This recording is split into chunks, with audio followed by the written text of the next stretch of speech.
In this video, we'll look at simplifying radical expressions. Basically, it deals with root radicals, some square root here. This is square root would be, let's just say 25 in here. I'm looking at what number times itself equals 25, so that's just going to be 5. Now that works out pretty basic. We learned that one in 6th grade. We're going to look at situations like this.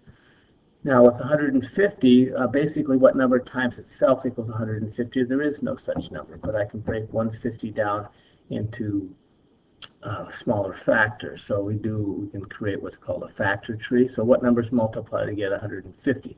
There's a couple of ways to do this. You can say 2 times 75. And then 75 can be broken down into 3 times 25. And 25 might have been 5 times 5.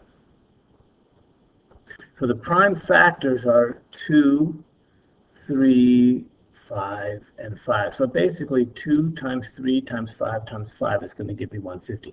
Now some of you might have done it differently. What if somebody said, well, wait a minute, I said 10 times 15. And then this would be 2 times 5. And then 15 would be 3 times 5. And regardless, I still have 2 times 3 times 5 times 5. So it doesn't matter which way we do this as long as we end up with prime factors. So basically what I'm going to do is I'm going to rewrite this entire thing, 3 and then the square root symbol.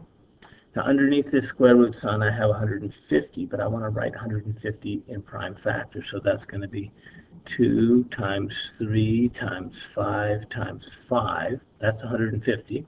So I haven't really done anything differently. I just change the way I wrote 150 to be this.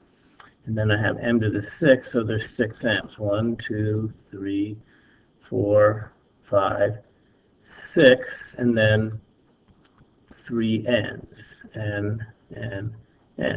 Now, in this situation, it's a square root, so there's kind of an imaginary 2 right there, which means I have to find groups of 2. So 2 numbers underneath here become 1 number outside in front here. Sometimes we look at it as this is kind of like to break out of here, we have to be in pairs. One of these dies and the other one comes out in front. So this pair would be the same thing. One would die and the other one would come out. One would die and the other one would come out. One would die and the other one would come out. The same thing with the last one.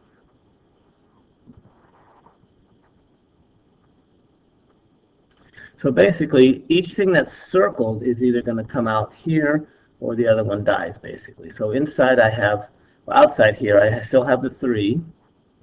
Then I have the 5.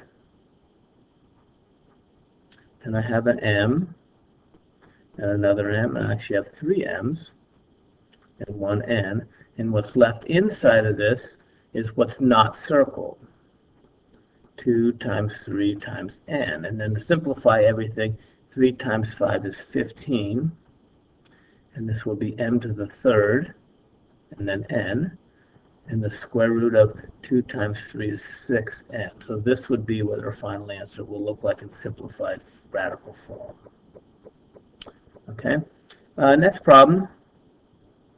Similar to this, we have the same idea. This one's going to be a little different because when I break 49 down, that's going to be 7 times 7.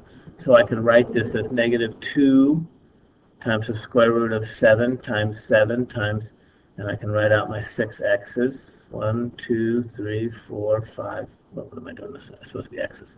Let me back that up here. Okay. Okay, let's go back to here. 1, 2, 3, 4, 5, 6, and then 2 y's. And now when I circle groups of 2, I'm going to have this one right here, this one right here, this one right here, this one right here, and this one right here. And then everything, I cross one out and the other one comes out in front. And that becomes -2 times 7 times x times x times x times y. And the square root, there's nothing really left in here. Technically, if multiply factors, I could say times 1. I could say this is the same thing as times 1, and then there's 1 left over. That would be a way to look at it, but the square root of 1 is just 1, so I just write this as negative 14 x to the third y, and just leave it like this. I don't put the square root. Okay, next problem. This is an interesting, we have a negative number underneath the square root sign. Now that negative is interesting because we know we can't have square roots of negative numbers, because if I had the square root of negative 16 or something like that, at this point we can't have a negative number. That's an imaginary number, because what happens is this breaks up into two fractions, or two square roots, to be the square root of negative 1 times the square root of 16, and there is no square root of negative 1, because there's no number times itself to equal a negative number. So this is what we call an imaginary number. Okay, so there's no real number here. But this is different because we have the 3. So since this has a 3, we can break it up that way. So I could say negative 5, and then I can write it this way if I wanted to: negative cube root of negative 1 times the cube root of positive 56x to the 5th. Because basically there's negative. So in essence, when you have a cube here, or a 5th root, or a 7th root, some odd number in the index, the negative just can come out of the fraction, because this whole thing right here is just negative 1. So negative 1 times negative 5 is positive 5, and then I got to break down 56. So 56 becomes 2 times 28, which becomes 2 times 14, which becomes 2 times 7. So that's going to be 2, I'm sorry, it's a cube here, don't forget. 2 times 2 times 2 times 7, and then 5x is 1, 2, 3, 4, 5. And now, since this is a 3 here, we have to find groups of 3 instead of groups of 2. So I'm going to go back here, and I'm going to say groups of 3. There's 3 right here, and there's 3 right here.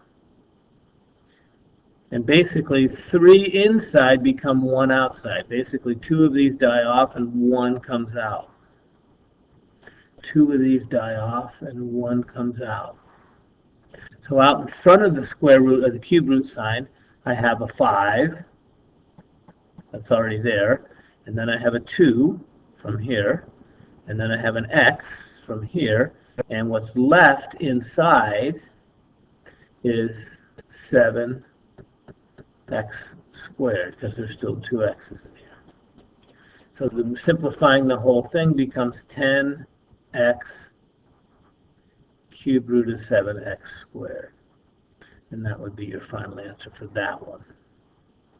All right, and number 8 here is the same idea. We have a 4th root, so basically let's break 32 down. 32 is 2 times 16, 2 times 8, 2 times 4, and 2 times 2. So basically that's 2 to the 5th power, or 5 2s. So that becomes the 4th root of 2 times 2 times 2 times 2 times 2. There's 1 m and then 7 n's. 2, 3, 4, 5, 6, 7. That's what's underneath the 4th root sign. So since this index is 4, I need to get groups of 4. So I'll go here and say these are 4 right here. This 2 is alone, it doesn't have anything. The m doesn't have anything else. And I get 4 of these. And that's all. Now, again, everything dies. One of them comes out, but the rest die. So basically, these guys will go, and this one's going to come out in front. These guys are going to go, and this is going to come out in front. There was nothing out there to begin with, but now we have a 2 and an n in front. And we're left with 4. And then I have 2m n to the 3rd power, because there's 3 n's. And that's going to be my final answer for that.